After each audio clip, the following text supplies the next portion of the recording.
Hello, everyone. The most powerful mafia council in America is collapsing. $500 million vanished overnight, and 12 crime bosses are at a loss for how to escape. In desperation, they drag a poor maid into the meeting room just to humiliate their youngest leader. But no one expected that the woman who cleans the floors would utter a single sentence, a sentence that silences the entire room and saves the empire from the brink of collapse. Please follow the story to the end, like, and comment with the name of the city you're watching in so I know how far the story has progressed. The storm didn't roll in. It crashed. Like something alive and furious, clawing at the cliffs beneath Blackthorn Manor with the kind of violence that splits old trees down the center and sends fishermen running for stone walls. Rain drove sideways across the estate's granite facade, hammering the windows of the great hall until the glass rattled in its iron frames. Lightning fractured the sky above the Atlantic, and for one bright instant, the whole coastline went white. The rocks, the churning water, the black silhouette of the manor perched on the edge of everything. Inside, the air was worse.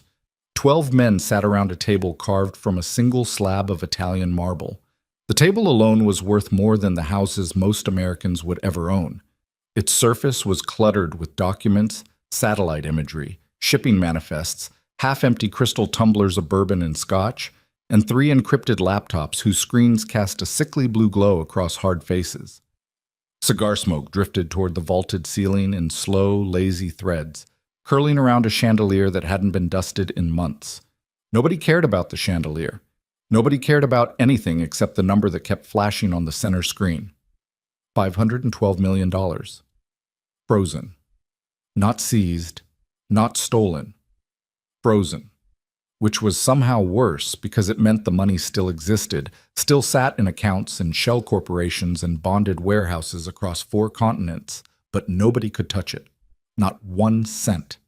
The International Maritime Compliance Authority had flagged the entire logistics network in a single coordinated action 18 hours ago, and since then, every port from Rotterdam to Busan had locked down every container tied to the syndicate's shipping operation. The legitimate front companies were scrambling, the lawyers were panicking, and the 12 most powerful crime bosses in America were sitting in a room together for the first time in 3 years, and not one of them had a solution. Victor Arendt spoke first because Victor Arendt always spoke first.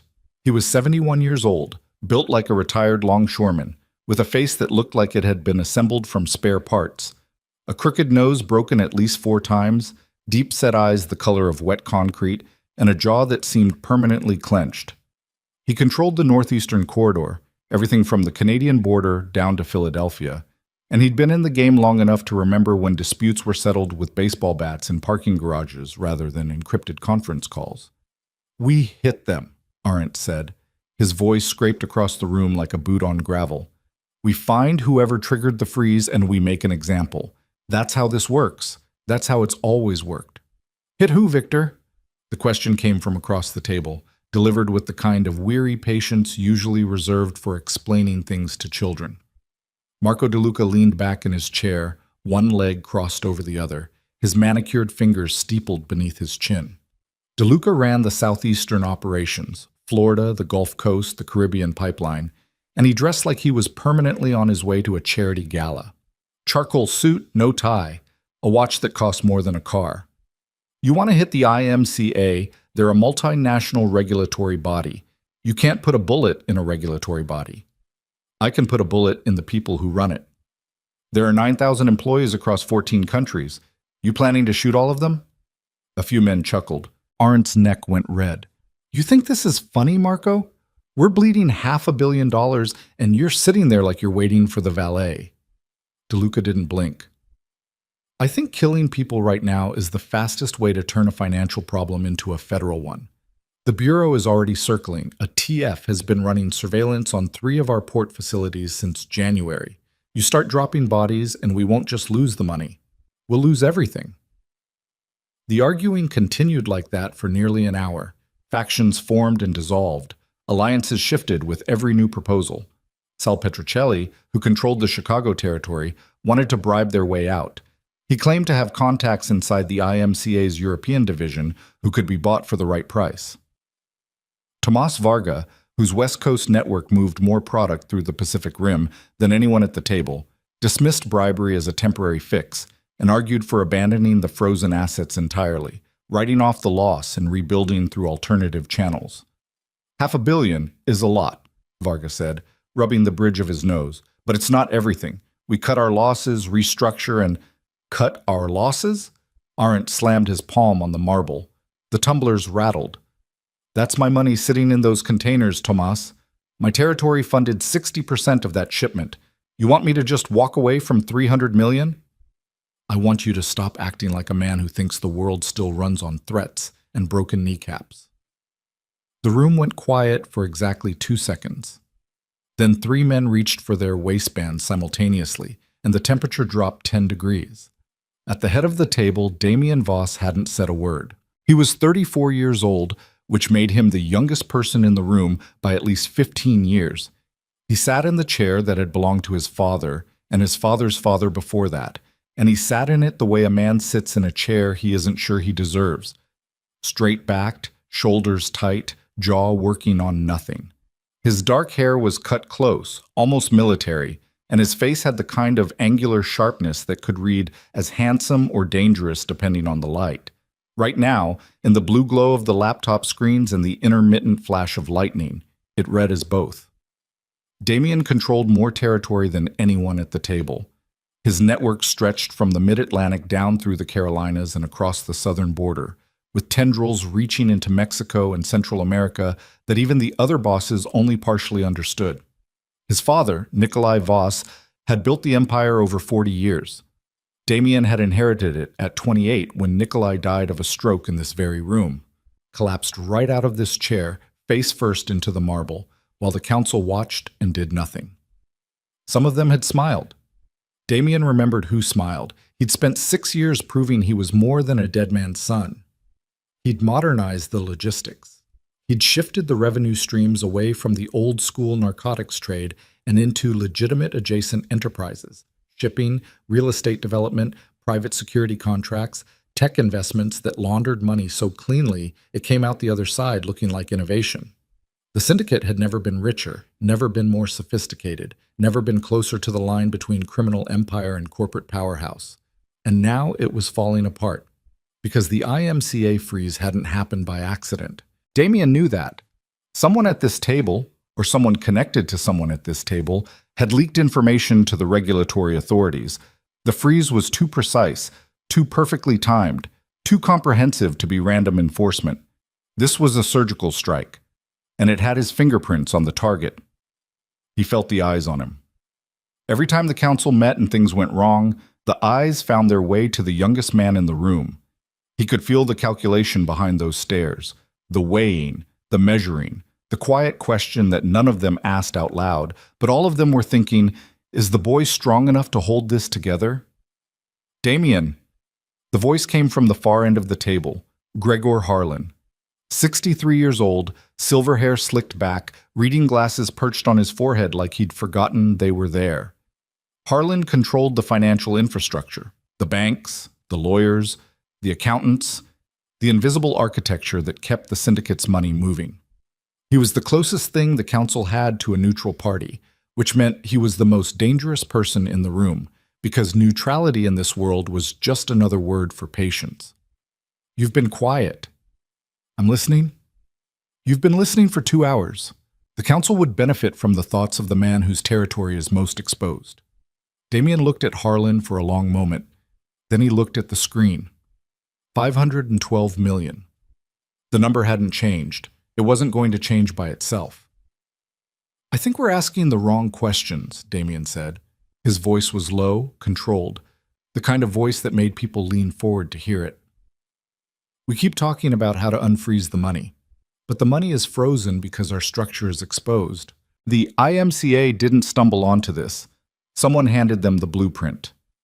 The room shifted, chairs creaked, eyes moved. You're saying there's a leak, Petrocelli said carefully. I'm saying there's a hole in the boat, and we're all sitting here arguing about which bucket to use. And I suppose you have a theory about where the hole is. Damien didn't answer. He let the silence do the work. He'd learned that from his father. That in a room full of men who loved the sound of their own voices, the most powerful thing you could do was say nothing and let them fill the quiet with their own guilt. It worked. The silence stretched, and one by one, the bosses began glancing at each other with new suspicion. Alliances that had seemed solid 5 minutes ago suddenly looked fragile. Trust, which had never been abundant in this room, evaporated entirely. That was when Harlan made his move. "Perhaps," Harlan said, removing his glasses and polishing them with a cloth he produced from his breast pocket. "What we need is a fresh perspective, someone unburdened by personal stakes." "Meaning what?" Damien asked. "Meaning perhaps we've been too close to this problem for too long. Perhaps we need someone from outside the circle to examine the situation." Arendt laughed. It was an ugly sound. "What, you want to bring in a consultant?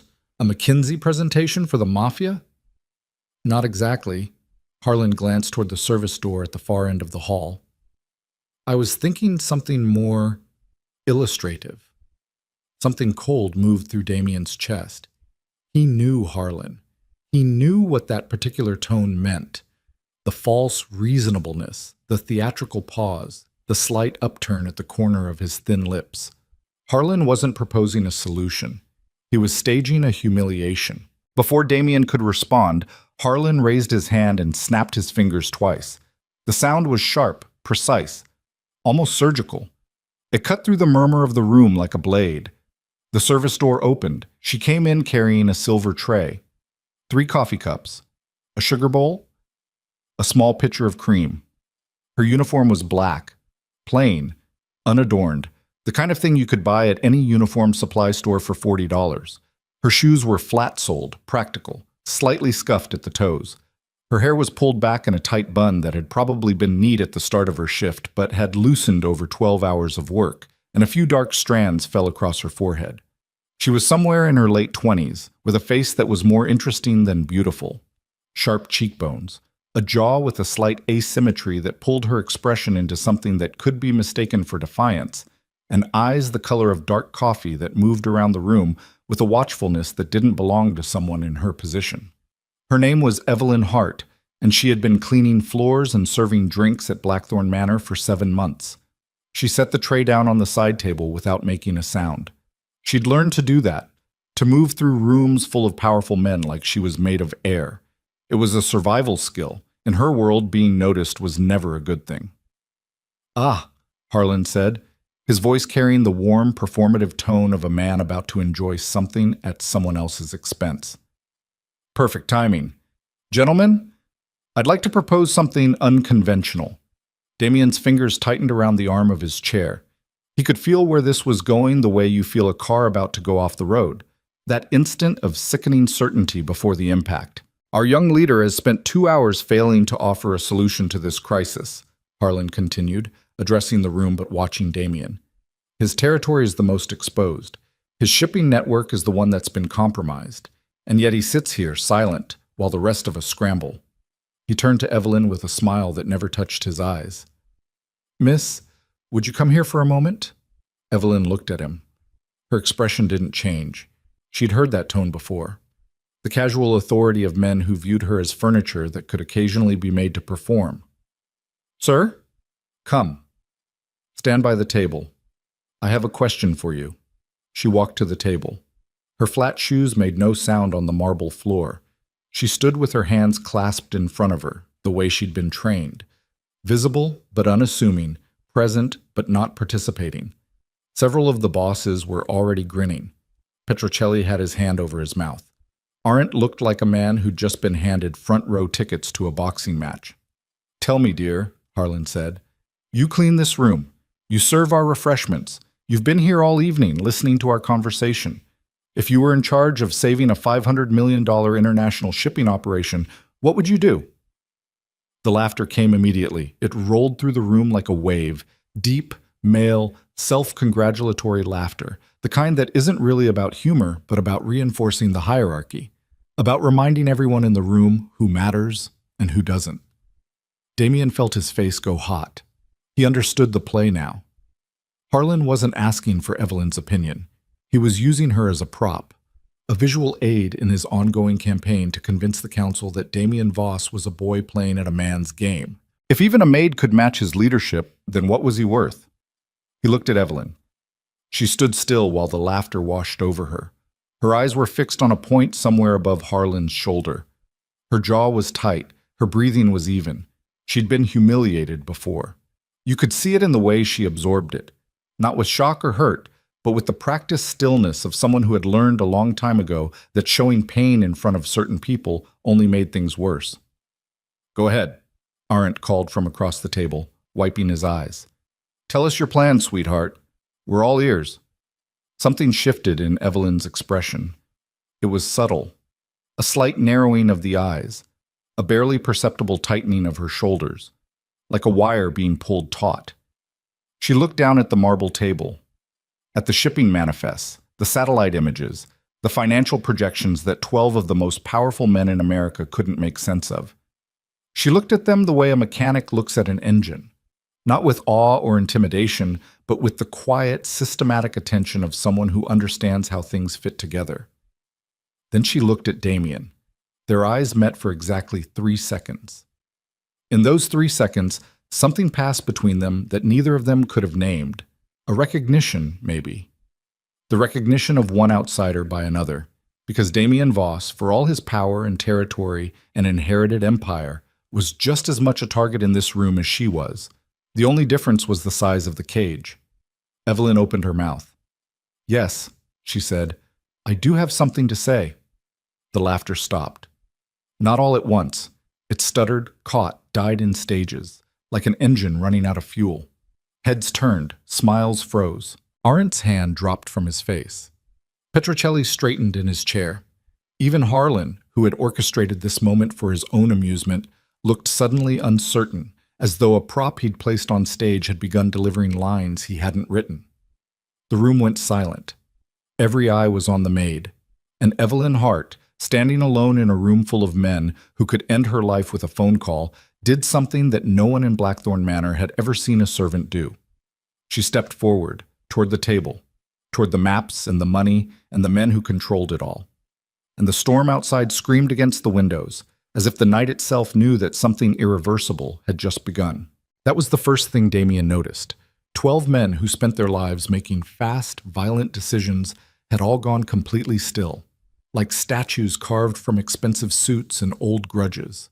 The only sound in the grand hall was the storm throwing itself against the glass and the faint creak of the chandelier, swaying in some draft from a room nobody had bothered to heat. Evelyn stood at the edge of the marble table. She hadn't asked for permission to approach it. She hadn't waited to be invited closer. She'd just moved, one deliberate step forward, then another. And the confidence in that movement had stolen the air from the room the way a fire steals oxygen, quietly and completely, before anyone realizes they can't breathe. Harlan recovered first. He was good at that. Decades of sitting in rooms where things went wrong had given him a reflex for it. The quick recalibration, the repositioning of the face into something neutral, while the mind worked furiously behind it. "That's very brave," he said. The warmth was gone from his voice entirely. What replaced it was something flat and careful. "But this isn't a conversation for—" "You asked her a question," Damien's voice cut across the room. He hadn't planned to speak. The words arrived before the decision did, pushed out by something that lived below strategy and calculation. He looked at Harlan steadily. "You asked," she answered. "Sit down, Gregor." The air changed again. Harlan looked at Damien for a long moment. Something moved behind his eyes. A recalculation, fast and cold. And then he settled back in his chair with the particular stillness of a man who has decided that this moment is more useful to him than the last one was. "By all means," Harlan said, and swept one hand toward the table in a gesture of false generosity. "Let's hear the maid's solution." Evelyn didn't look at Harlan. She looked at the documents on the table. Shipping manifests, port authority records, financial projections in 3 currencies, a satellite image of the Rotterdam terminal with 3 berths circled in red marker. She scanned them the way you scan a room when you've just walked into trouble, quickly, methodically, looking for exits. "Can I touch these?" she asked. She was asking Damien. He nodded once. She reached for the satellite image first, held it up to the light, studied the circled berths for 5 seconds. Then she set it down and picked up the financial projection, the one that showed the cascading loss structure, how the freeze on the initial accounts had triggered automatic holds on secondary accounts, which had triggered compliance flags on tertiary accounts, a chain reaction that had spread through the syndicate's logistics architecture like a crack spreading through ice. "You designed this as a single network," she said. It wasn't a question. "Obviously," Petrocelli said. His voice had that specific tone, the one men use when they want to condescend without technically being rude about it. Integration was the point. One system, full visibility, maximum efficiency. That's also why one flag froze everything. She set the projection down. "You built it like a spider's web. Touch one thread and the whole thing vibrates." Silence. Varga uncrossed his legs. Arendt's jaw worked. "That's a very simple observation," Harlan said. "Yes," Evelyn agreed, "it is." She wasn't rising to the bait. Damien watched her and felt something shift in his chest. Not attraction, not exactly. Something closer to recognition. The way you recognize a particular kind of patience in someone who's had no choice but to develop it. "So what's your brilliant suggestion?" Arendt said. He still had a residual sneer on his face, but it was losing structural integrity. The certainty that this was going to be funny had started to drain away, and what was replacing it wasn't quite respect yet. It was something more uncomfortable. Attention, the kind you give something you've misjudged. "I don't have a solution yet," Evelyn said. "I have a question." "Oh, wonderful," Petrocelli muttered. She looked at the room. Her eyes moved from face to face with a directness that made two of the bosses look away. "You've been in here for 2 hours. I've been serving drinks in this room for 2 hours. You want to know what I heard?" "Enlighten us," Harlan said. "I heard 12 arguments about 12 different territories, 12 different recovery plans that would each save one piece of the network. I didn't hear one argument about saving the whole thing." She paused. "Let that sit. Why are you all trying to save your own territory instead of saving the organization itself?" Damien's fingers had gone loose on the chair arm. He stared at her. She was right. He hadn't seen it. He'd been so deep inside the problem, so busy managing the internal politics and watching for the knife he knew was coming from somewhere in this room, that he hadn't stepped back far enough to see the shape of the whole disaster. Every man at this table was running the same calculation. How do I minimize my personal loss? Not, how do we survive this together? "Because the organization exists to serve the territories," DeLuca said. His voice was measured, careful. He was taking her seriously now, and taking her seriously meant engaging with the argument rather than dismissing the person making it. That's how it was structured. Who structured it that way? A beat. "It evolved," Harlan said, "over decades. That structure reflects the natural distribution of... It reflects the fact that every man in this room trusts the organization exactly as much as it benefits him personally." Evelyn set both palms flat on the table. Her hands were steady. "Which is fine in good times. In a crisis, it means you're 12 separate boats in a storm instead of one." The storm chose that moment to slam a particularly vicious gust against the windows. The chandelier swayed. 2 of the laptop screens flickered. In the strobing light from the lightning outside, the faces around the table looked briefly skeletal. Deep-set eyes, hollow cheeks, the architecture of men who had lived a long time in the dark. Sal Petrocelli stood up. He was a large man, heavy through the shoulders, with the kind of deliberate movements that communicated size and intent simultaneously. He'd run Chicago for 11 years. Before that, he'd run debt collection for his uncle's operation in Milwaukee, and before that, he'd broken bones for pay in 3 states. He was not a man who enjoyed being lectured by someone who had been pouring his coffee 20 minutes ago. "I want to know who hired this woman," he said. Not to Evelyn, to Damien. "I want to know why a maid is standing at our table talking to us like she runs numbers in the loop. I want to know what the actual hell is going on in this room." "She works the estate," Damien said. 7 months. She's been vetted. Vetted for cleaning floors, not for... Sal. Damien's voice dropped. The one-word warning, the kind that landed like a hand on the shoulder in the dark. Petrocelli looked at him for a long moment. The muscle in his jaw worked.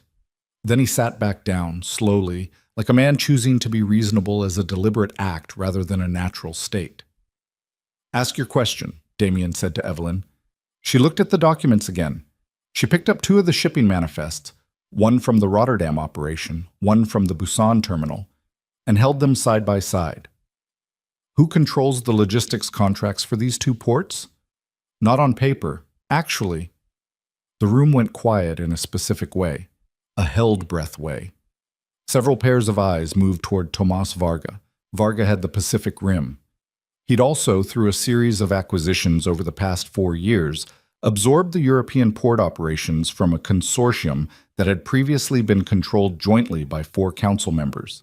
It had happened gradually, smoothly, with Harlan's blessing and Damien's tacit approval, because at the time the consolidation had looked like efficiency. A single coordinated logistics arm instead of 4 competing ones. Varga's face was very still. "I administer those contracts," he said, "as agreed, under the restructuring." Administer or control? "That distinction is significant," Evelyn said, "because if you administer them, the liability for the compliance failure rests with the syndicate collectively. If you control them, the liability rests with whoever made the operational decisions that triggered the freeze." The room exploded. Not with violence, not immediately, but with the sound of 12 men all trying to speak at once, which in this context was almost the same thing. Chairs scraped marble. Someone knocked a crystal tumbler sideways and didn't bother to right it as the bourbon spread across the documents in a slow amber stain. Arendt was on his feet. DeLuca was speaking rapidly into Petrocelli's ear. 2 of the bosses from the Western Territories, men who'd said almost nothing all evening, watching and calculating the way certain predators watch from tree lines, had leaned forward and were staring at Varga with expressions that were no longer entirely neutral. Varga himself had gone white around the mouth. "This is a setup," he said. His voice was controlled, but underneath it was something that Damien recognized because he'd heard it before, in other rooms, from other men who'd been cornered. Not quite fear. The thing that lives next door to fear. "Someone brought this woman in here specifically to—" "Nobody brought her in," Harlan said. And there was something strange in his voice now. Something that Damien couldn't quite read. Not quite guilt. Not quite satisfaction. The specific tone of a man watching an experiment produce unexpected results. "You brought her in," Damien said. He looked at Harlan. "You snapped your fingers and she walked through that door." "To make a point about your leadership," Harlan said smoothly, "not to conduct an interrogation of Tomas. And yet here we are." "Yes," Harlan said very quietly. "Here we are." Damien felt the back of his neck go cold. There was something happening in this room that he'd been too focused on the obvious threat to see, the one being staged for his humiliation, and he was only now beginning to make out the shape of it. Harlan had brought Evelyn in as a prop, but props don't ask questions that make powerful men go white around the mouth. Harlan hadn't planned this, which meant Harlan was reacting to it in real time, the same as everyone else, which meant Evelyn Hart was not part of any script. "What else?" Damien said to her. She was watching Varga. "The freeze happened 18 hours ago. The initial flag came from the Rotterdam terminal. That flag triggered the cascade." She set the 2 manifests down on the marble. "The Rotterdam terminal has been under increased IMCA scrutiny since February.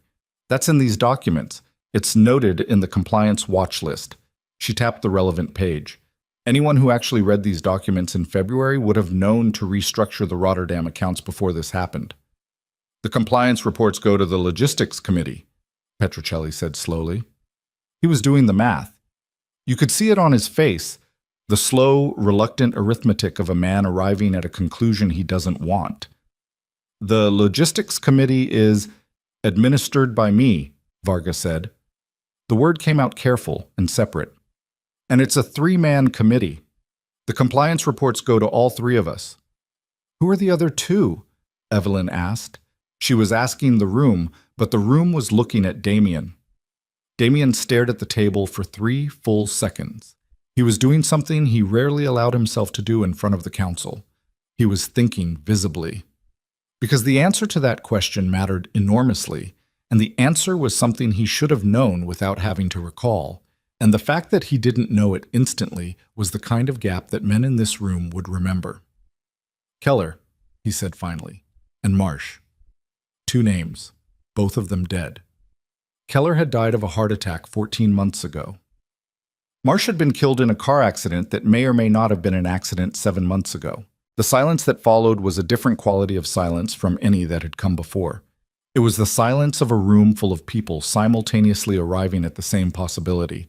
Not a coincidence, not bad luck, a sequence. Arendt sat back down.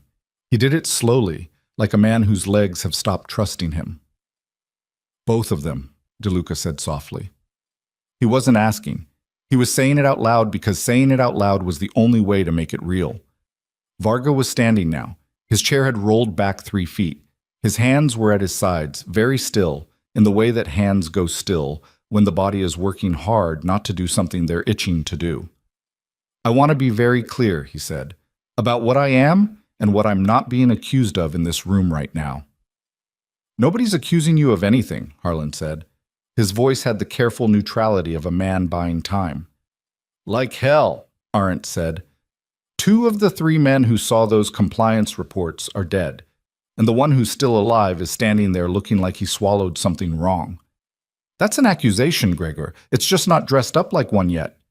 Varga looked at Arendt with an expression that Damien had seen before, exactly once, on a man who subsequently spent 2 years in a federal medical facility rebuilding his jaw. Watch what you start, Victor. Or what? Enough. Damien's voice wasn't loud. It didn't need to be. It landed in the room with a weight that had nothing to do with volume and everything to do with the stillness behind it. Tomas, sit down. I don't. Sit down. Varga sat. The resistance in his body was visible, the tight shoulders, the rigid spine. But he sat. Damien looked at Evelyn. She was standing exactly where she'd been standing for the past 20 minutes, with her hands clasped in front of her, and her expression doing that particular thing it did. Not blank, not guarded, but calibrated, like she was measuring the room continuously and adjusting for everything she found. You said we're 12 boats in a storm, Damien said. You said we've been trying to save territories instead of the organization. What would saving the organization look like? She met his eyes. Whatever calculation she'd been running since the moment she walked through the service door had apparently reached its conclusion because something settled in her face, a decision made. It would look like pain, she said. For everyone at this table, equal pain.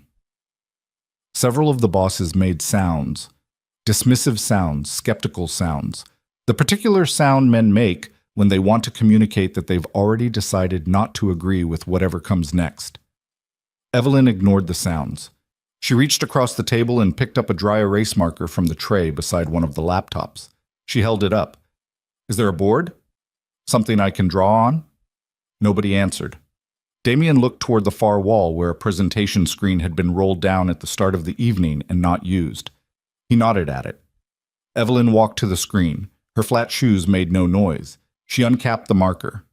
She stared at the blank white surface for exactly the amount of time it takes to organize something complex into a communicable sequence. Then she started drawing. She drew fast, not frantically, precisely, with the confidence of someone who has thought through a problem thoroughly before representing it. Who knows where the lines go because they've already seen the whole picture. She drew 2 structures side by side. The first was the syndicate's current architecture, so the web, the integrated network, all threads running to a center. She drew it in 10 seconds, and it was instantly recognizable, accurate, detailed in a way that should not have been possible for a woman who cleaned floors. Harlan noticed that too. Damien watched Harlan's eyes sharpen. The second structure was different. It was segmented, divided into independent units that touched each other at specific, controlled points rather than being fully integrated. Like a series of watertight compartments in a ship. If one flooded, the others held.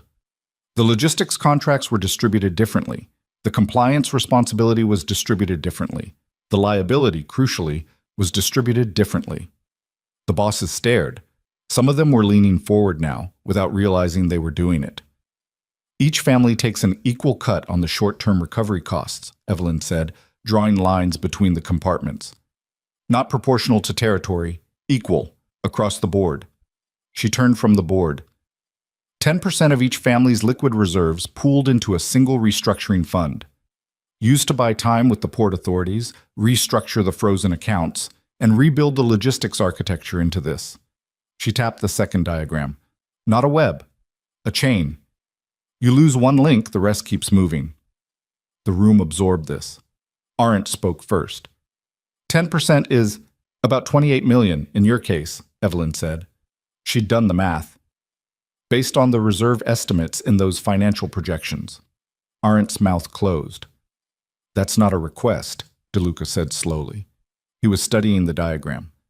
That's a restructuring, a complete restructuring. You're not just solving the immediate freeze, you're redesigning the whole organization. Yes. On the basis of a crisis that may have been manufactured, DeLuca said, and his eyes moved to Varga as he said it, by someone at this table. The air in the room turned into something you could cut. Varga stood up again. This time no one told him to sit. He looked at DeLuca. He looked at Evelyn. He looked at the diagram on the screen. His name appeared nowhere in the second structure, Damien realized. Not in the chain of command, not in the logistics oversight, not anywhere. A woman who had been serving drinks 3 hours ago had drawn a blueprint for a future in which Tomas Varga had no role. I need a word with my attorneys, Varga said. Nobody's going anywhere, Arendt said. You don't have the authority to... Actually, Harlan said, and his voice had changed completely now. Smooth gone, careful gone, the mask off for the first time all evening. On this particular matter, Victor is correct. Varga looked at Harlan. In that look, Damien saw everything he needed to see. The calculation, the shift, the realignment of forces that had been building since the moment Evelyn had stepped forward and asked her first question. Harlan had brought her in as a prop. The prop had accidentally dismantled Harlan's own ally. And now Harlan was deciding, in real time, in front of everyone, which side of this new line he was going to stand on. It was, Damien thought, the most honest thing he'd seen Gregor Harlan do in 6 years. Varga's hand moved inside his jacket, not reaching, not yet, but resting. Touching the thing that lived there the way you touch a railing at the top of a staircase. Evelyn had her back to him. She was still looking at her diagram. Damien was on his feet before he decided to stand, the chair rolling back behind him, his hand flat on the marble table, his eyes on Varga's wrist and the way the tendons moved under the cuff of his shirt, and the absolute stillness of 12 men watching one man decide whether to... Varga's fingers went still. The room held itself in that suspended place between action and consequence, that razor-thin moment where everything that happens next depends on a single man's nerve, and everyone present knows it, and the knowing makes it worse. Damien stood with his palm flat on the marble and his eyes fixed on Varga's wrist and his body positioned the way his father had taught him to position it a long time ago in a room that smelled like cigarettes and motor oil. Weight forward, feet apart, nothing telegraphed. Varga let his hand drop from his jacket. Not because he was afraid. Men like Varga didn't make that calculation the same way ordinary people did. He let his hand drop because he'd done the arithmetic, and the arithmetic said the room was wrong. Too many bodies between him and the door. Too many men who would interpret a weapon as an invitation. He was cornered, but he was cornered in a way that still had options, and a man with options doesn't set everything on fire if he can help it. I want legal representation, Varga said. His voice was flat, compressed. Before anyone in this room asks me another question. This isn't a courtroom, Tomas, Arendt said. No, it's something considerably less fair. Varga straightened his jacket with both hands, a deliberate gesture of composure that fooled nobody in the room and wasn't meant to. I'm not confirming or denying anything that woman has implied. I'm telling you that any conversation about the compliance reports, about Keller, about Marsh, or about the Rotterdam operation happens with my attorney present, or it doesn't happen at all. Keller and Marsh are dead, Petrocelli said. I know they're dead. You know they're dead because you know why they're dead. Varga looked at Petrocelli with an expression so controlled it had become its own kind of violence. Careful, Sal. You're a long way from Chicago tonight. The threat landed. Petrocelli felt it. You could see it in the slight forward shift of his shoulders, the reset of his jaw. But he didn't back down. He just nodded slowly, filing the threat in whatever internal ledger men like him kept for occasions exactly like this one. Damien turned to the room. Nobody leaves this building tonight. He said it quietly and looked at each man in sequence, holding eye contact long enough to make it mean something. Not until we've voted on the restructuring proposal. After the vote, Tomas is free to call whoever he wants. A pause. That's not a suggestion. The word hung there. The council heard the thing beneath it. 12 men looked at Damien Voss and made their individual calculations about whether tonight was the night to test the leash, and 12 men, one by one, decided it wasn't. Varga sat down. He did it with the careful deliberateness of a man conserving something, energy or dignity or the appearance of choice. Damien looked at Evelyn. She had turned from the board. She was watching the room with that calibrated expression, the one that wasn't quite neutral and wasn't quite engaged. The expression of someone who has learned to observe everything and reveal nothing, because revelation in certain rooms carries a cost that compounds. She had the marker still uncapped in her right hand, a small blue stain on her thumb where she'd gripped it too hard. "Give us the room," Damien said to her. She looked at him. Something moved behind her eyes. A question, maybe, or the rapid assessment of what that request meant and whether complying with it was safe. She'd just upended a gathering of 12 of the most dangerous men in America. Being told to leave the room by the man who ran the organization could mean a dozen different things, and not all of them ended with her walking back through the service door. "The kitchen," Damien said. Not a destination, a clarification, an acknowledgement that he'd understood the question she hadn't asked. "There are 2 of my people outside the door. You'll be fine." She set the marker down on the tray, capped it, walked to the service door without looking at anyone else in the room. Her flat shoes made no sound. The door opened and closed behind her, and the room seemed to exhale. Harlan spoke first. Where did she come from? It wasn't a question about her employment history. "She applied through the estate agency," Damien said. 7 months ago. Background check was clean." "Background checks don't explain what just happened." "No," Damien agreed. "They don't." He looked at the diagram on the screen. The chain structure, the distributed liability, the logistics architecture redesigned from the ground up by a woman who served coffee and apparently could read a 3-currency financial projection at a glance and identify the exact fault line in an integrated criminal enterprise within 20 minutes of entering the room where it was falling apart. Damien was 34 years old, and he'd been in this world his entire life, and he had never seen anything like it. He didn't know what to do with that yet. He filed it. He would deal with it later. Right now there was Varga. "The vote," Damien said. "Equal contribution. 10% from each family's liquid reserves, pooled for restructuring. The chain architecture replaces the current network. All compliance oversight shifts to a rotating committee with no single point of control." He looked around the table. "All in favor?" What followed was not clean. It never was. DeLuca voted yes immediately, before Damien had finished speaking. He'd made his decision somewhere during Evelyn's presentation, and he wanted that fact on record. Petrocelli voted yes, with the specific satisfaction of a man who'd found the right side of a line at the right moment.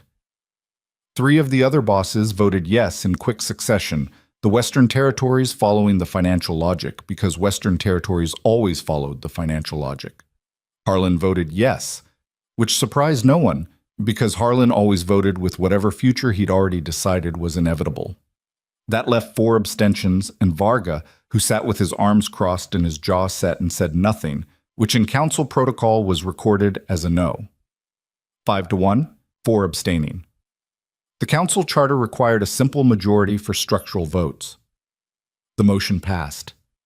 Varga didn't speak. He didn't move. He sat in his chair with the absolute stillness of a man who has just watched the walls finish closing and is deciding what he's going to do about the ceiling. "The attorneys will draft the restructuring agreement tonight," Damien said. "We'll have paperwork by morning. Each family sends a representative to the financial review at... There's something you should know." The voice came from the far end of the table. Quiet. almost conversational. It belonged to a man named Reeves, Arthur Reeves, who controlled a mid-sized territory in the Carolinas that overlapped significantly with Damien's own operations. Reeves was 67, lean and angular, with the kind of watchful patience that tended to make people underestimate him, right up until the moment he made them regret it. He'd said almost nothing all evening. He'd voted yes on the restructuring without hesitation. Now he was looking at Damien with an expression that Damien had never seen on his face before. Something that lived in the territory between apology and necessity. The room went still again. "Arthur," Harlan said. "A warning." "No," Reeves said. He kept his eyes on Damien. "No, Gregor, we're past that." "Past what?" Damien asked. Reeves reached into the breast pocket of his jacket. He produced a folded document. Paper, not a printout. Actual paper with a letterhead and a handwritten signature at the bottom. And he set it on the table and slid it toward Damien. It traveled the length of the marble in the silence of a room where everyone had stopped breathing. Damien picked it up, unfolded it, read it. He read it twice. The second time was because the first time his brain had processed the words but refused to assemble them into what they actually meant. And so he had to run them through again, slower, giving each sentence the weight it was carrying. It was a transfer document. 18 months old. It detailed the transfer of operational control over 3 logistics contracts, Rotterdam, Busan, and a third terminal in Veracruz, from the joint committee structure that had theoretically governed them to a single administrative entity. The entity had a name. The name had a signature beside it. The signature was Damien's, not a forgery. His. He recognized it.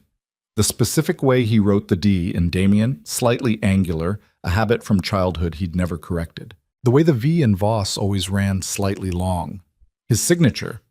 On a document that transferred operational control of the exact assets that had just frozen to a structure that would place liability not with the syndicate collectively, but with the signatory individually. With him. "What is this?" Damien said. His voice came out flat. Not angry.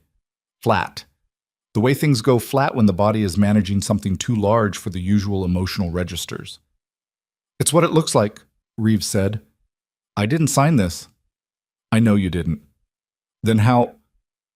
"It was added to the restructuring packet from 14 months ago, the one about the Keller portfolio transition." Reeves's voice was carefully even. "You signed 43 documents that day. This was the 44th. The restructuring packet." Damien remembered it. He remembered the afternoon, a Tuesday, gray outside, 3 hours of paperwork that Harlan's office had prepared and his own attorney had reviewed. He'd signed everything in sequence, the way you do when you trust the process and the people managing it, when the documents are stacked and tabbed and your attorney nods at each one and you sign because that's what you do. His attorney, Marcus Webb, who had left Damien's employment 11 months ago for reasons Damien had been told were personal, who had accepted a very large settlement in exchange for a non-disclosure agreement, who had been found dead in his car outside Alexandria, Virginia, 4 months ago, ruled an overdose. Damien had sent flowers to the funeral. The ceiling was closing. "How long have you had this?" Damien asked. 3 weeks, Reeves said. 3 weeks. Damien set the document down on the marble. He set it down with a care that had nothing to do with gentleness and everything to do with control. "And you chose tonight to tell me." "I chose tonight because tonight is when it becomes relevant. If the restructuring vote hadn't passed," Reeves stopped, began again. "If Varga's plan had succeeded, if the council had fractured and each family had gone its own direction, this document would have been filed with the Federal Financial Crimes Unit by morning. It puts you as the sole operational controller of the frozen assets, not the syndicate. You, personally." He paused. "The charges would have been yours alone to carry." The room understood what it was hearing. You could see it moving through the space, through the faces, the postures, the small, involuntary movements of men absorbing a revelation. Even Arendt, who had spent the evening in a state of barely contained belligerence, had gone quiet in a way that looked like genuine shock. Damien looked at Varga. Varga looked back at him. The expression on his face was not guilt and not triumph and not fear. It was something more complicated than any of those. the expression of a man who has been running a long game and has just watched the board rearrange itself in a way he hadn't predicted. "You built the trap before the crisis," Damien said. "The freeze was the trigger. Once the council fractured, you file the document, I take the federal exposure, and the restructuring happens around my absence." He heard his own voice doing the thing it did when he was working through something painful, going quieter, more precise, stripping out everything that wasn't the essential structure of what was happening. "The syndicate survives, reorganized, without me. You take the vacuum." Varga said nothing. "Keller found the document," Damien said. "That's why he died." He looked at Reeves. "Marsh too?" Reeves nodded. "Once. And Webb prepared it, or was asked to insert it." Damien was still talking in that flat, quiet register. He could feel the thing that lived beneath the flatness, something enormous and hot and entirely unsustainable. But he wasn't going to let it out in this room. Not yet. Not with 12 men watching him for signs of collapse. "Tomas, I want to ask you something, and I want you to think carefully about how you answer." Varga waited. "Was Harlan involved?" The silence that followed was 3 seconds long. In those 3 seconds, Damien watched Varga's face with the specific attention of a man whose survival has become contingent on reading the thing beneath the performance. He watched the small muscles around Varga's eyes, the almost imperceptible shift of his weight, the way his breathing changed. Varga said, "No." He said it too cleanly, without the specific texture of truth, which is never clean. Truth always has a catch in it, a slight roughness where the memory assembled itself in real time. Varga's no was rehearsed, which meant it was a question he'd anticipated, which meant the answer it was protecting was yes. Damien looked at Harlan. Harlan was looking at the table, at the bourbon stain spreading slowly across the financial projections, at anything that wasn't Damien's face. "Gregor," Damien said. Harlan looked up, and in his eyes was something Damien had never seen there before in 6 years of watching this man navigate power with the instincts of something that had evolved specifically for it, something that looked, for one brief and extraordinary moment, like shame. "It wasn't supposed to go this far," Harlan said. The room detonated, not with gunfire, not immediately, but with the sound of 12 men's understanding shattering and reassembling simultaneously. Arendt was on his feet. DeLuca said something in Italian under his breath that didn't need translation. 3 chairs scraped. 2 men reached for phones before remembering they'd surrendered them at the door as a condition of entry. Damien's condition, implemented 6 months ago, a precaution that had seemed excessive at the time, and now looked like the only thing standing between this moment and something that couldn't be walked back. Harlan raised both hands, the gesture of a man trying to slow an avalanche with his palms. "Listen to me. Listen." He waited until the noise dropped to a level where language could function. The plan was containment. Damien was overextended. His territory had grown too fast. His network was too large, too exposed. The restructuring was going to happen one way or another. The organization needed it. He stopped. Revised. "I simply decided to accelerate the timeline, to create the conditions for change." "By framing him," Petrocelli said. "By creating an exit. A clean exit with federal liability as the mechanism. He would have been removed from the equation without violence, without a war. The organization would have restructured around the loss, and—" "Keller wasn't a clean exit," Reeves said. His voice was the flattest thing in the room.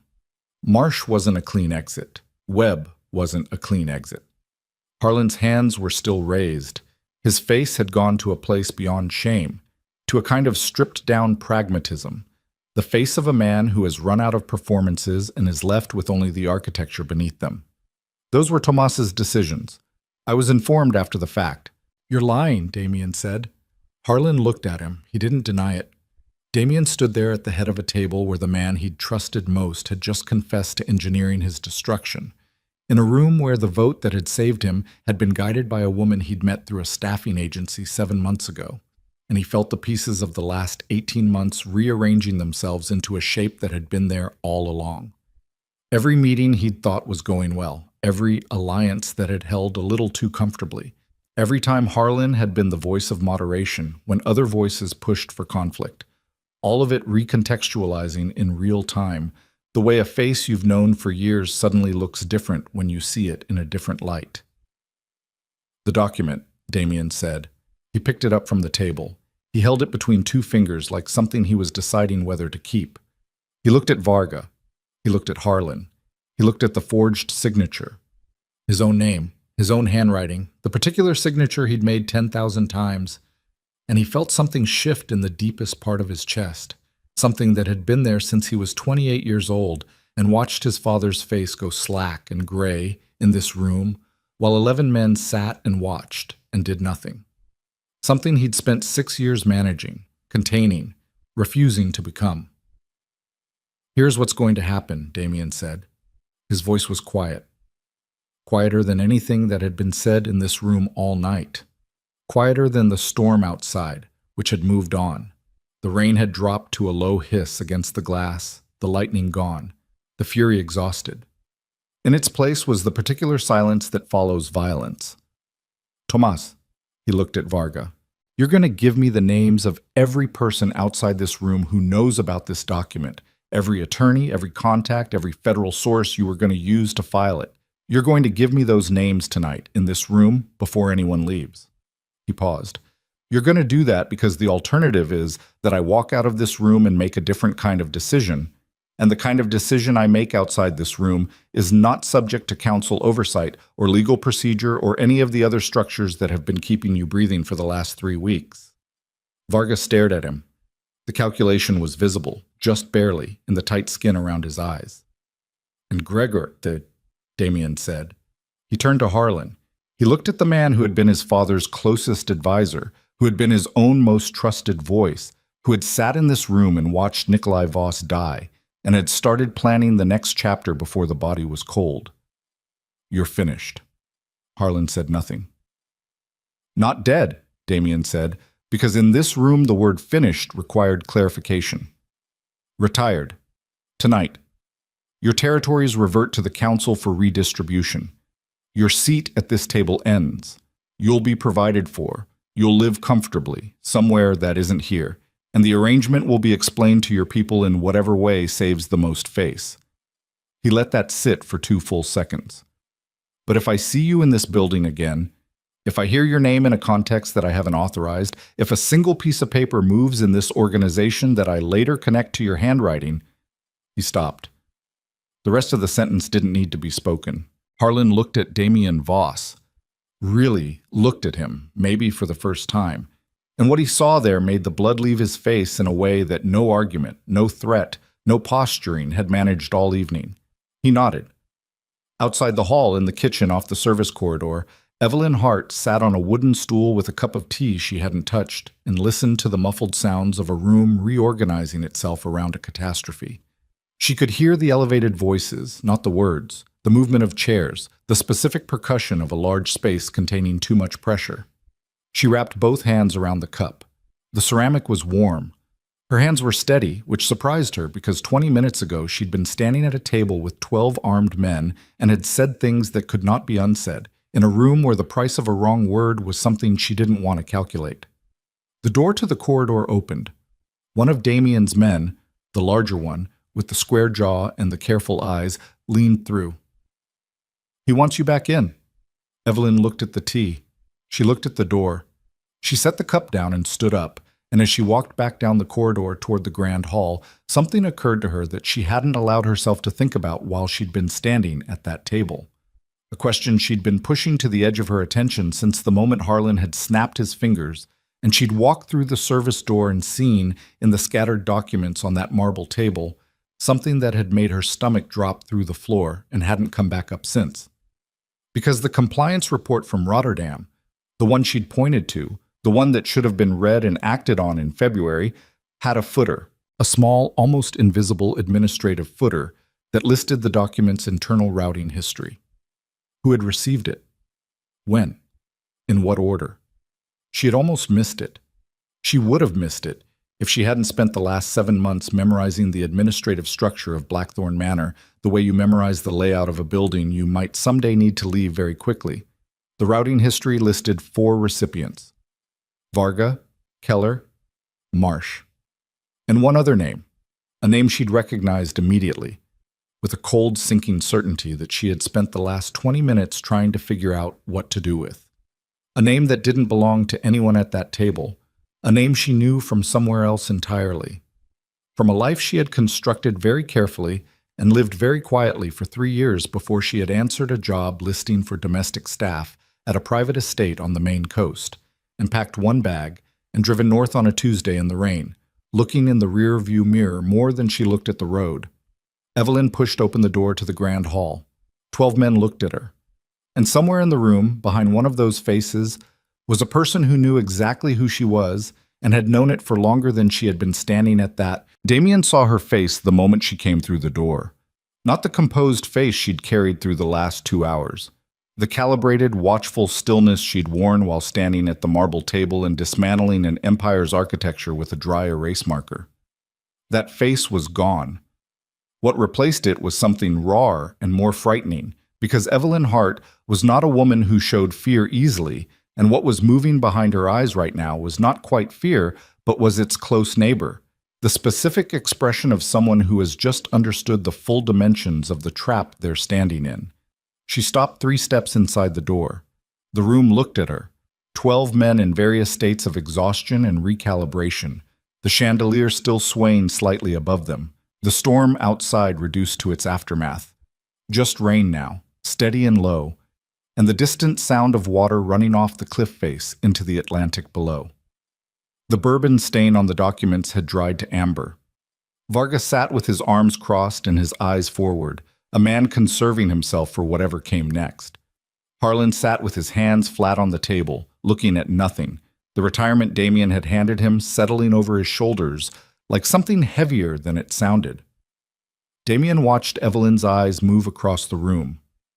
He'd been watching people in this room his entire adult life, reading the micro-adjustments, the tells, the things that happen in faces before the face had decided what it was doing. He watched her eyes stop. They stopped on a man named Curtis Pell. Pell was one of the 2 Western Territory bosses who'd said almost nothing all evening. He was 58, medium height, gray at the temples, with the unremarkable physical presence of someone who had spent decades cultivating invisibility as a professional asset.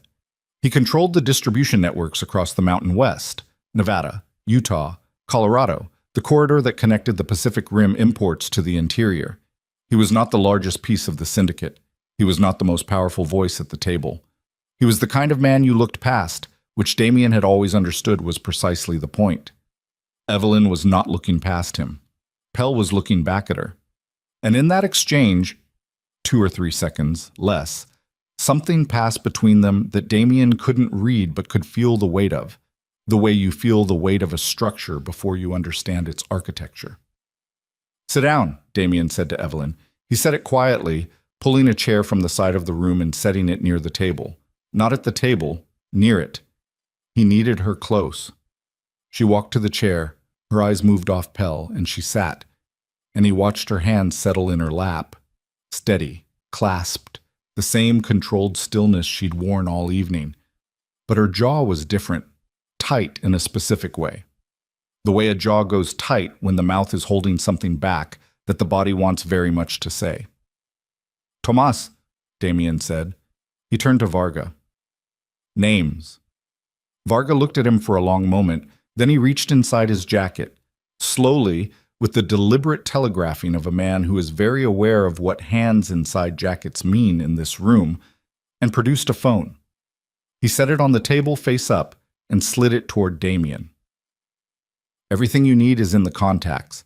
The attorneys are listed under a construction company, Meridian Build Group. The federal contact is listed under a woman's name, Diane. There's no last name, but the number routes through a relay to a deputy director's private line." Damien looked at the phone. "A deputy director. Financial Crimes Division. How long?" Varga's mouth compressed. 18 months. 18 months. The same window as the document. Damien had been building what he thought was the future of the syndicate for 18 months, modernizing, legitimizing, consolidating. And for all 18 of those months, Tomas Varga had been building the scaffolding of his replacement. The precision of it was almost impressive. The way a precisely placed explosive is impressive in the moment before it detonates. "Curtis?" Damien said. Pell looked up. His expression was attentive, cooperative, the face of a man who has been waiting for his name to be called and has had time to prepare for it. "Damien, you've been quiet tonight. There was a lot worth listening to." There was. Damien moved around the end of the table. Not toward Pell, not directly, but in a way that changed the geometry of the room, that repositioned the distances. He was aware of Evelyn watching him. He was aware of her hands in her lap. "I want to ask you about a compliance report." Something happened in Pell's face. Very small.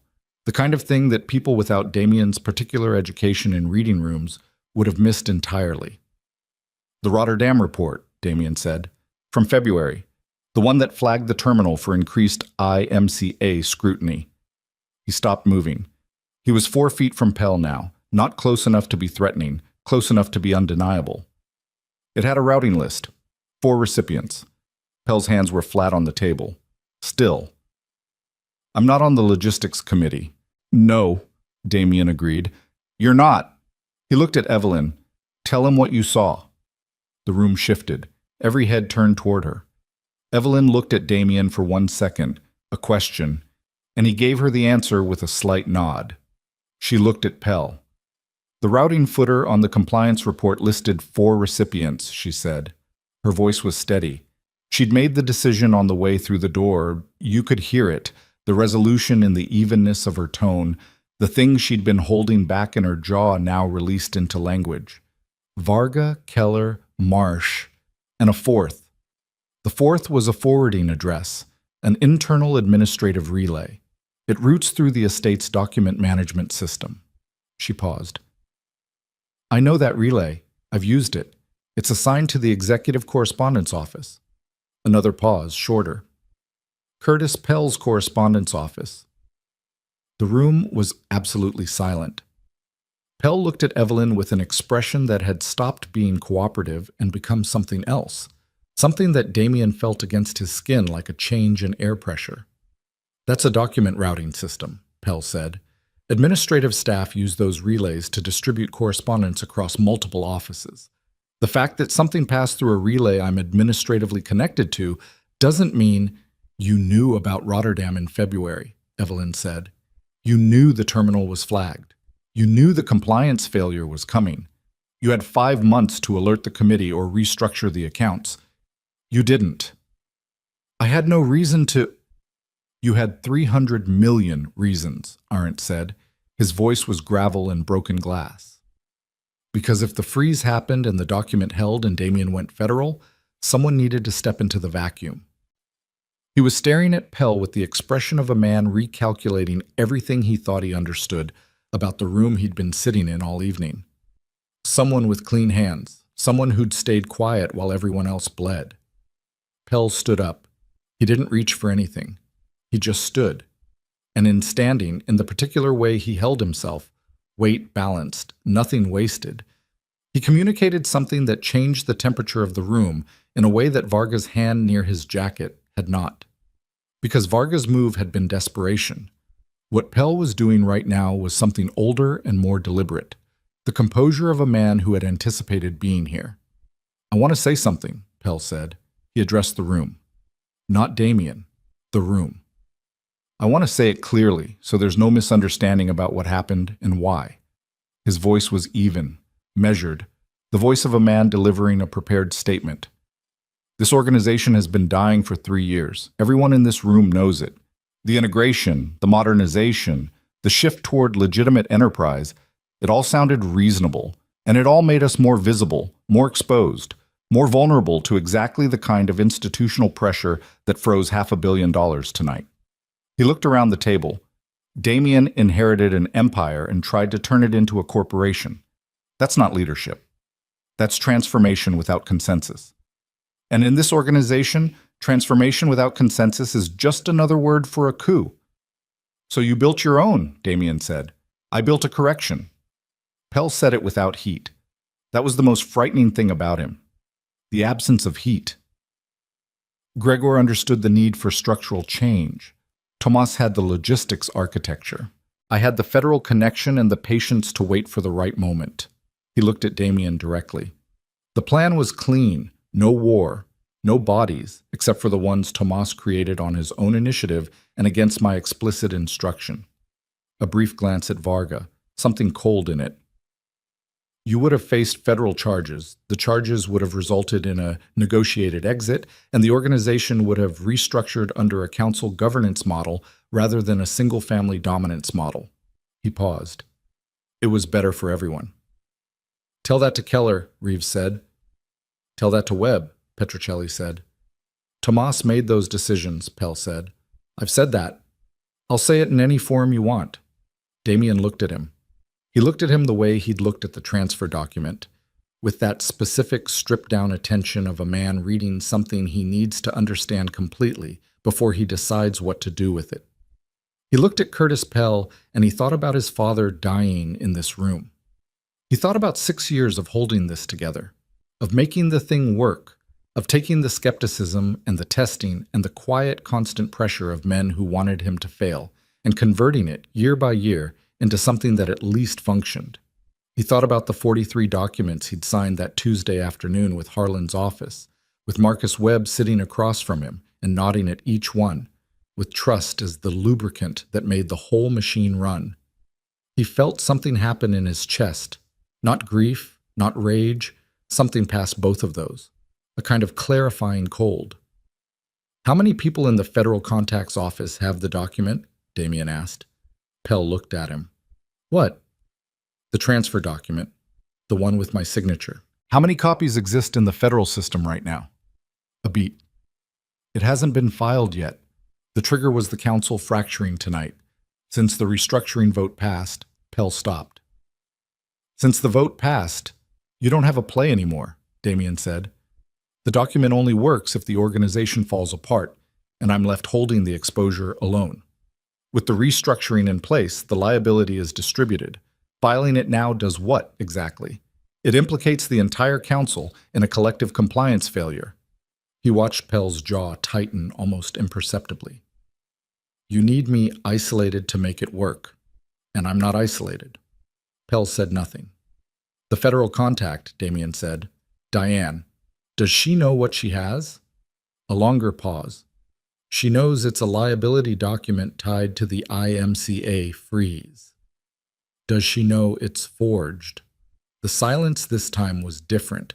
It had a specific texture, the texture of a question that has found the exact edge it was looking for. Curtis, Damien said, does your federal contact know that the signature on that document was placed there without the signatory's knowledge or consent? Pell's eyes moved, briefly, involuntarily, toward Harlan. The move took a fraction of a second. It was enough. Harlan closed his eyes. She doesn't know, Damien said, because if she knew it was forged, it doesn't just implicate me. It implicates everyone who handled it, including the deputy director who received it, including whoever prepared it. He let that settle. You gave a federal official a forged document. That's not leverage, Curtis. That's a chain. Something shifted in Pell's composure for the first time all evening. Not collapse, not panic. A hairline crack, the specific alteration of a face that has been performing certainty and has just felt the performance develop a fault. The phone, Damien said. He held out his hand. Not to Pell, to Varga. Call Diane. Varga looked at him. Now? Right now. Put it on speaker. The room held its breath. Varga picked up his phone. He found the contact. He pressed call. The speaker filled the room with 3 rings, 4, and then a voice. Female, professional, slightly ragged with the hour, said, This number isn't supposed to... Ms. Diane, Damien said. He was aware of the entire room listening. He was aware of Pell standing 4 feet away with his hands flat on the table and his jaw doing a thing it hadn't been doing 30 seconds ago. My name is Damien Voss. I think you have something of mine, and I think you may not know exactly what it is. A silence on the line. Then, I don't know who... There's a transfer document, signed in my name. You received it through Curtis Pell's office as part of a pre-filing arrangement tied to the IMCA freeze on international shipping assets. He kept his voice level, flat, the voice of a man reading terms from a contract. That signature is a forgery. The attorney who prepared the insertion is deceased. I have 2 of the 3 men who oversaw the original committee present in the room with me, both of whom are prepared to provide sworn statements regarding the document's fraudulent provenance. He paused. I would encourage you to think carefully about what you do with a forged document in a federal filing system, because the chain of custody on that document leads directly from my dead attorney through a criminal conspiracy to your office, and when it breaks, and it will break in every direction. The line was silent for 6 seconds. Then, I need to verify, Damien said. Take your time, but I'd suggest you don't file anything in the next 48 hours, because if that document enters the federal system, my attorney will have a response in your director's inbox by morning that will make tonight look like a paperwork error. He looked at Pell as he said it. And the person who handed it to you will no longer be in a position to protect you from the consequences. He ended the call. The room breathed. Pell was standing very still. The crack in his composure had widened, not to collapse. Pell wasn't the kind of man who collapsed, but to something exposed and reevaluating, the face of a man running calculations on a board that has changed shape. You can't prove the forgery without Webb, Pell said. His voice had lost the prepared quality. It was working now, improvising. Webb is dead, Keller is dead, Marsh is dead. The only people who know what happened to that document are in this room, and none of them are going to testify in federal court. I don't need federal court, Damien said. I need 48 hours and a phone call to someone at IMCA who owes me a favor, during which I explained that the compliance flag on Rotterdam was triggered by manipulated data submitted through a compromised logistics committee, at which point the freeze becomes an active investigation into the people who submitted the data rather than the assets they froze. He looked at Pell. Your name is on 3 of those data submissions, Curtis. I've been staring at these documents all night and I know what I'm looking at. He didn't know that, not with certainty. But Pell didn't know what he knew, and in this room, in this moment, the distinction between knowledge and the convincing performance of it was the only currency that mattered. Pell looked at Evelyn. It was the first time he'd looked at her directly since she'd named him, and the look was something that Damien felt more than saw. A cold, assessing attention that had nothing in it of the way men in this room had been looking at her all evening. No condescension, no dismissal, something flatter and more dangerous than either. Who are you? Pell said. It wasn't rhetorical. Evelyn met his eyes. Her hands were still clasped in her lap. Her jaw was level. I work here, she said. You work here. Pell repeated it slowly. A woman who can read a 3-currency financial projection in 20 minutes, identify a document routing anomaly in a compliance report footer, and diagram a complete restructuring of a criminal enterprise on a whiteboard, works here, as a maid. He tilted his head slightly. Where did you work before here? The room noticed the question. The quality of attention shifted. That's not relevant, Damien said. I think it might be.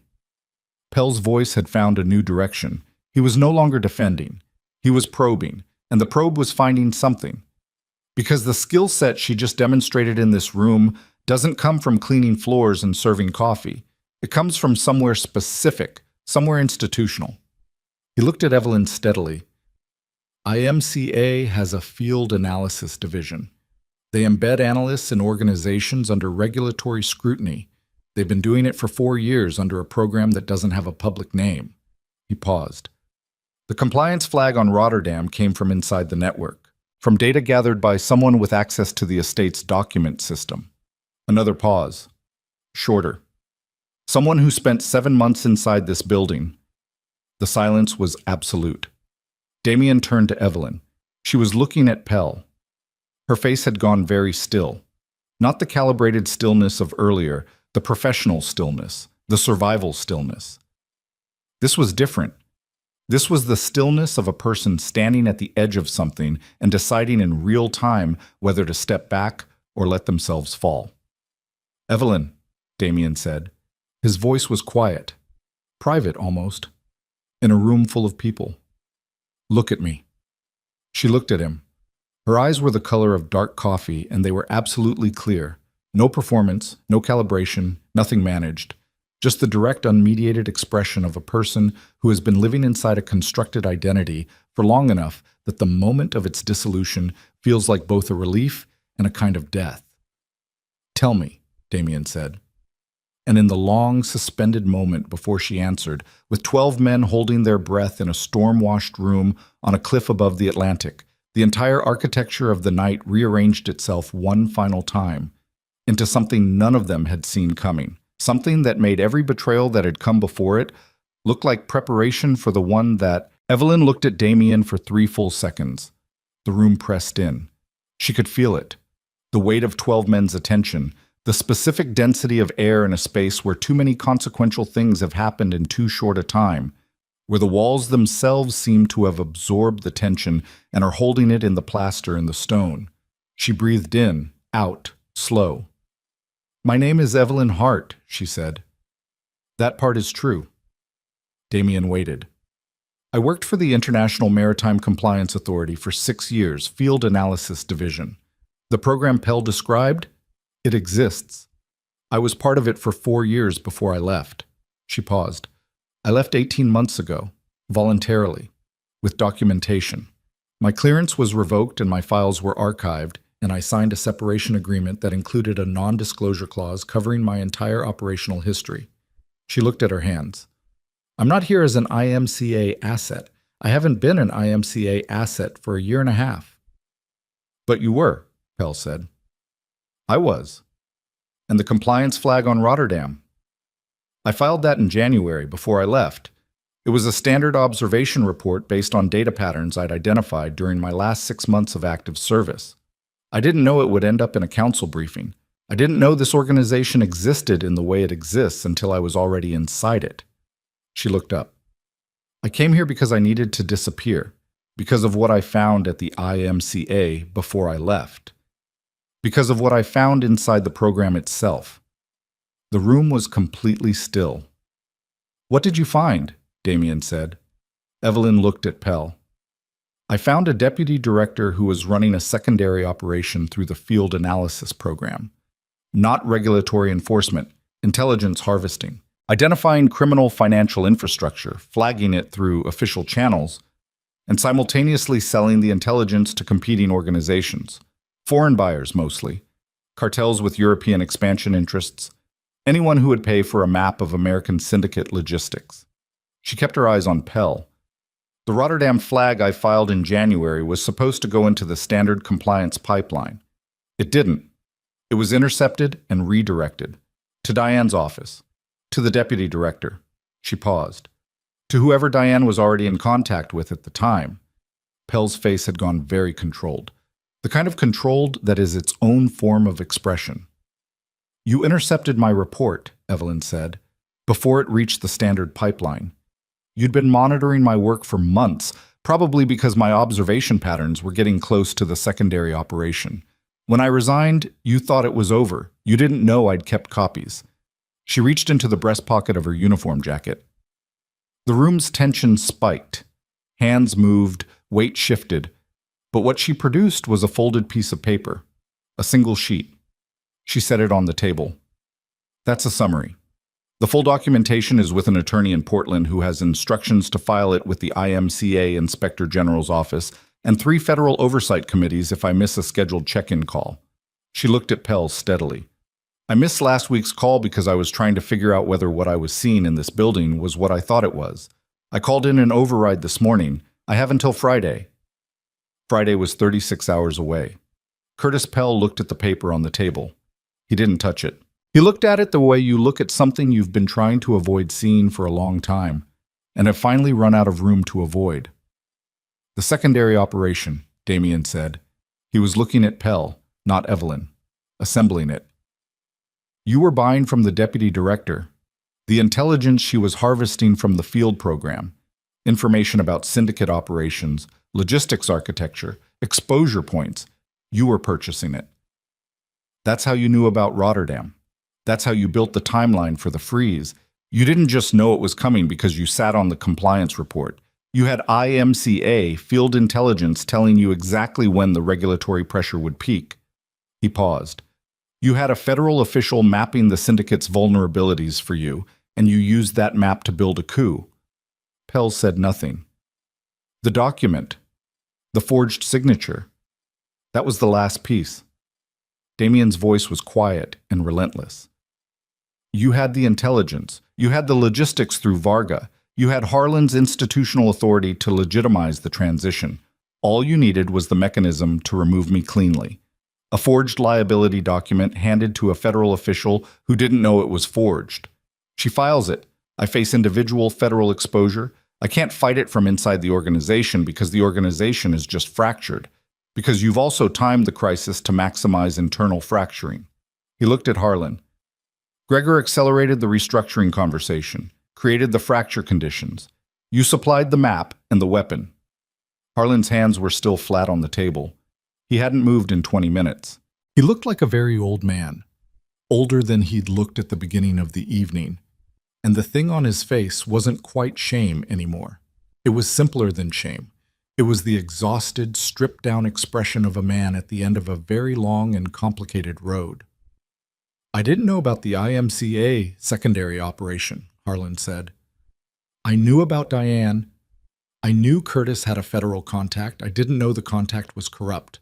I didn't know she was selling intelligence. He looked at Damien. I want that on record.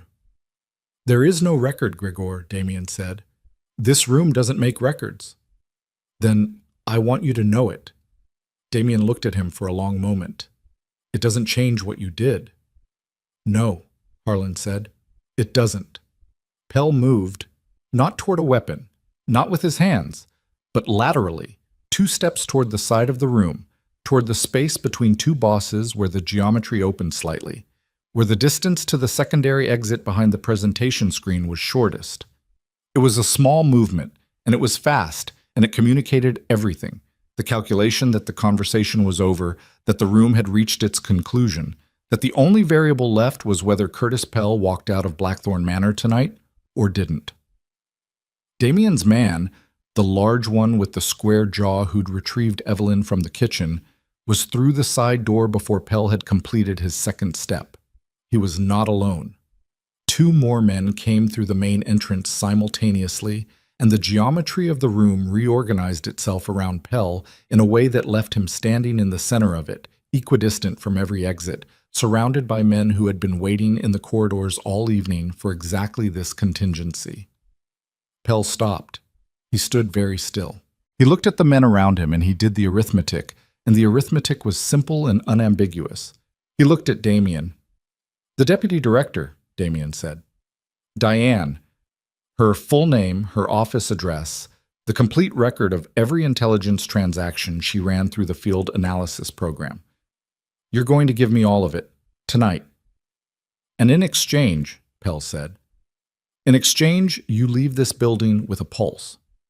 It was said without drama, without heat, the flat, organizational clarity of a man settling an account. In this room, on this night, it was the most honest thing that had been said. Pell looked at Evelyn. One final assessment. The specific, lingering look of a man cataloging a mistake he can't uncatalog. She's more dangerous than any of you understand, he said. Not a threat, an observation, almost admiring. I'm starting to figure that out, Damien said. Pell gave them everything.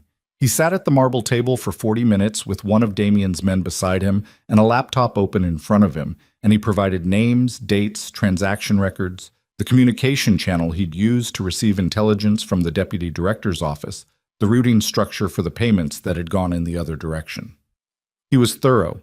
He was cooperative in the particular way of a man who has decided that cooperation is the most efficient path to the outcome he wants, which is to be somewhere else by morning. When he was done, Damien's men took him out through the estate's side entrance, into a car, toward an airport and a destination Damien would determine by morning, somewhere remote enough to be inconvenient but close enough to be retrievable if the information proved incomplete. Pell understood the arrangement. He didn't argue. Varga left next. Under a separate arrangement with separate conditions, he would fund 30% of the restructuring costs rather than the standard 10 in recognition of his specific contribution to the crisis, and he would relinquish administrative control of the European logistics contracts permanently. He accepted these terms with the compressed, tight-jawed silence of a man swallowing something that tastes very bad and has no choice about swallowing. His driver took him south toward Boston.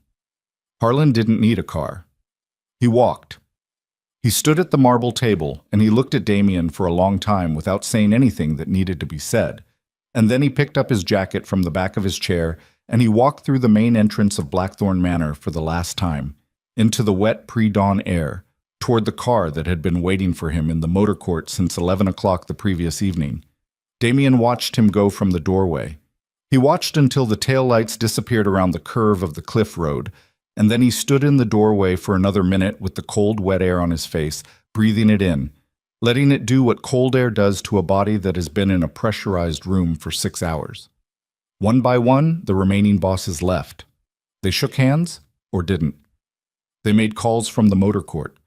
They drove away into a Maine dawn that was arriving gray and low, the sky the color of old concrete, the ocean below the cliffs still rough from the storm, but quieter.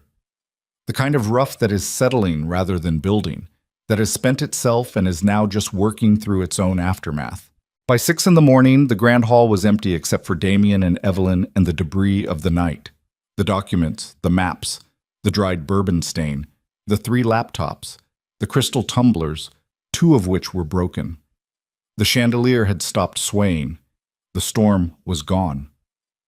Through the tall windows, the Atlantic showed itself in shades of gray and pewter, and where the sun was trying to come through the cloud cover, there was a thin, watery light on the horizon that wasn't quite dawn but was the promise of it.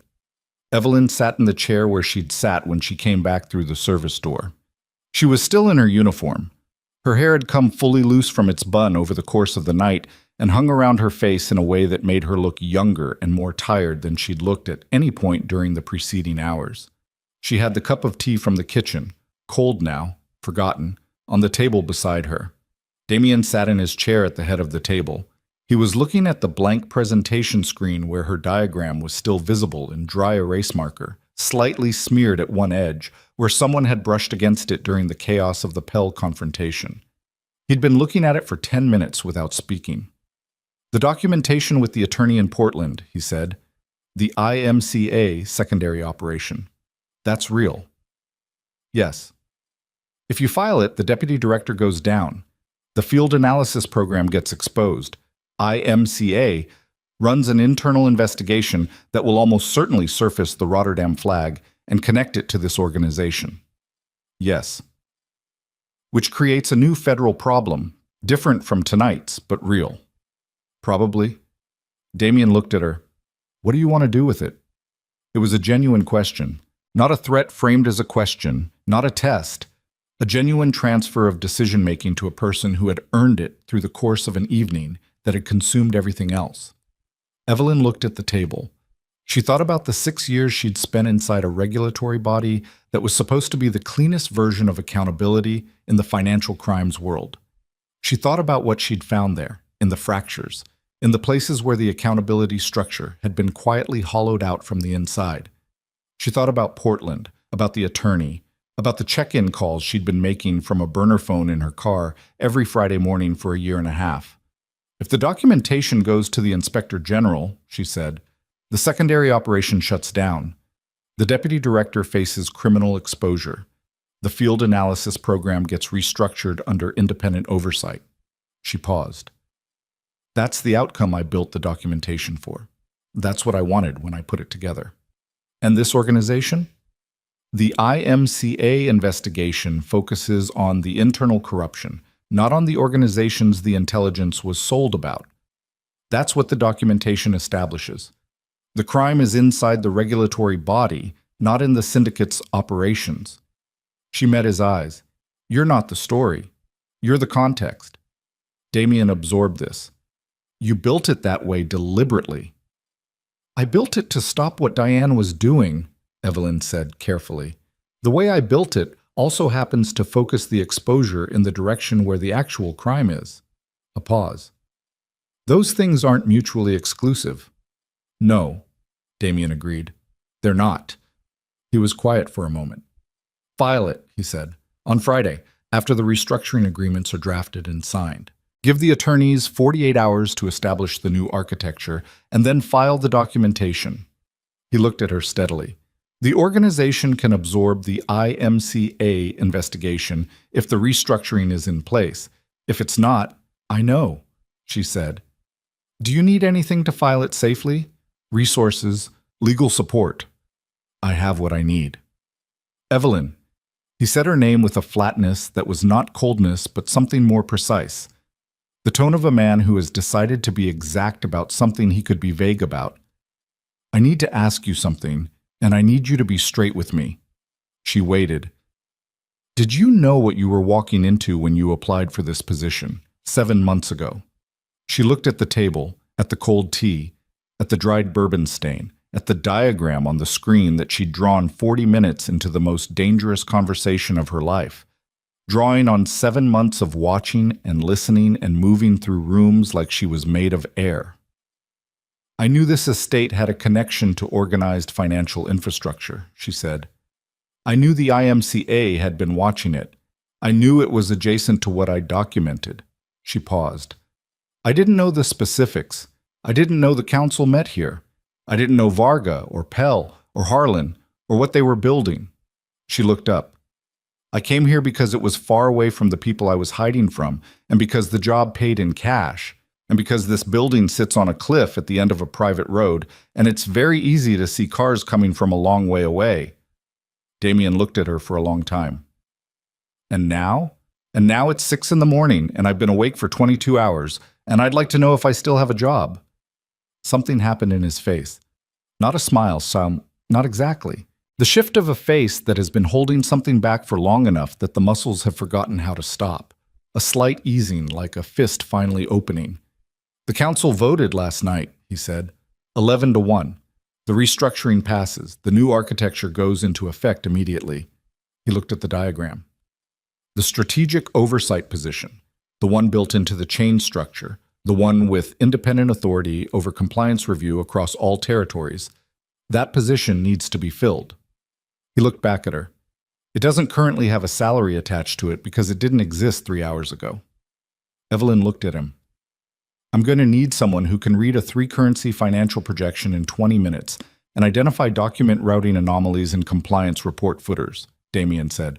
Apparently those are not common skills. They're not, she agreed. The work would be legitimate, or as legitimate as anything is in the context of this organization. He paused. I won't pretend this is a clean world. You've seen enough of it tonight to know what it is. I know what it is, she said. Then you know what I'm asking and what it costs. Evelyn looked at the window, at the gray dawn light on the water, at the horizon where something was slowly resolving out of the dark. She thought about a car on a Tuesday in the rain, looking in the rearview mirror. She thought about flat shoes and silver trays, and 7 months of learning the layout of a building by moving through it invisibly. She thought about a table full of men who had invited her in to perform humiliation and had gotten something else entirely, and about one man who had said, "Do you have something to say?" and had meant it. Yes, she said. The word was the same word she'd said in the middle of a room full of laughter at the worst possible moment, and it landed in the silence the same way it had then, with a weight that was out of proportion to its size, that filled the available space completely, that left no room for anything that might come after it except the thing it was committing to. Damien nodded once. He picked up his phone from the table. He made 2 calls. Short, functional, the administrative machinery of a decision already made. He arranged for the Portland attorney to receive a verification call from Evelyn before Friday. He arranged for a new employment contract to be drafted through the estate's legitimate management company, with a compensation structure that he specified to the paralegal on the other end of the line in terms that made the paralegal pause mid-sentence and then continue without comment. He hung up. He set the phone down. Outside, the first real light of morning was arriving over the Atlantic. Not dramatic, no gold, no color, just the slow, incremental brightening of gray into pale gray into something that was almost white. the sky and the ocean settling into their daytime relationship after the violence of the night before. Down on the rocks at the base of the cliff, the water was still working through the storm's aftermath, running white over dark stone, pulling back, running white again. The sound of it came through the manor's thick walls as a low, continuous presence, like breathing. Damien stood. He walked to the window. After a moment, Evelyn stood and walked to the window too. They stood side by side in the empty grand hall, looking at the ocean, not speaking. The chandelier had gone still. The documents on the marble table stirred slightly in some current from the old stone walls. The diagram on the presentation screen, the chain structure, the new architecture, the blueprint drawn fast and precise by a woman who cleaned floors and saw everything, cast its faint ghost across the room in the growing light. There was a lot of work ahead. The restructuring agreements had to be drafted and signed before Friday. The IMCA documentation had to be filed carefully, in the right sequence, to ensure the exposure landed where it belonged.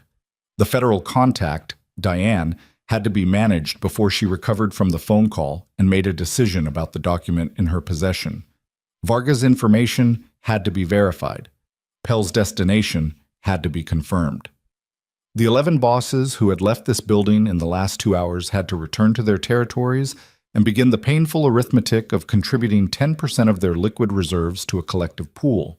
And some of them would resist, and resistance would have to be addressed. Damien knew all of this.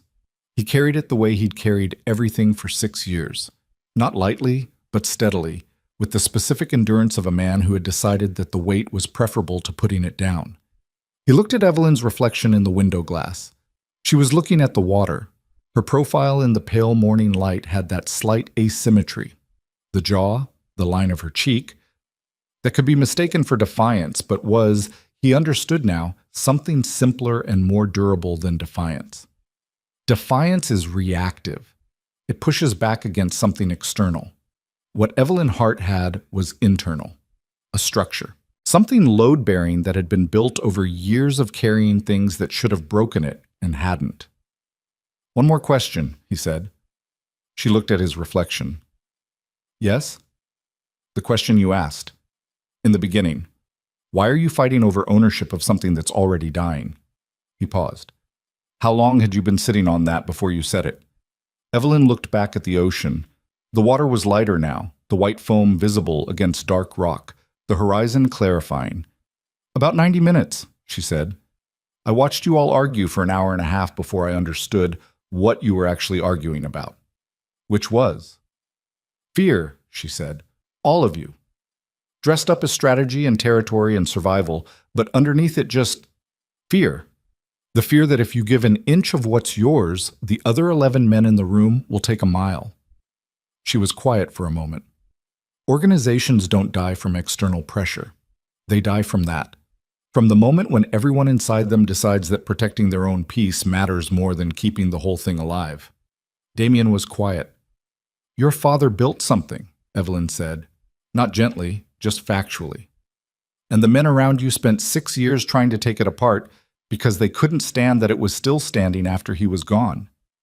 She turned from the window. She looked at him directly, not at his reflection, at him. "It's still standing." He looked back at her.